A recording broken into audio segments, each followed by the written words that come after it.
Премиерот повика на воздржаност додека трае истрагата за запленетите 5 тони марихуана во Србија. Имаше прашање до власта како е можно толкова количина дрога да помине низ граница.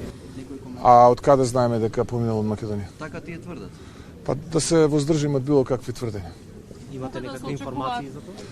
Јас би се воздржал од било какви тврдења додека истрагата не даде резултати. Тие резултати ќе дадат одговор на многу од овие информации кои што се информации, но голем дел се дезинформации. Обвинителството во понеделникот објави дека веќе има отворен случај и дека се во интензивна комуникација со српските власти.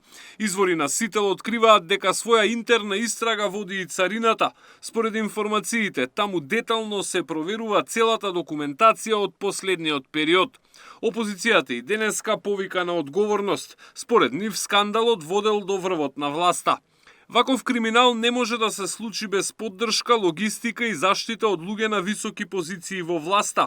Уште колку вакви пратки, уште колку тони дрога вредна милиони евра ја поминале границата. Каде завршуваат огромните пари од шверцот на дрога и што се финансира со овие пари, се вели во соопштението на СДСМ.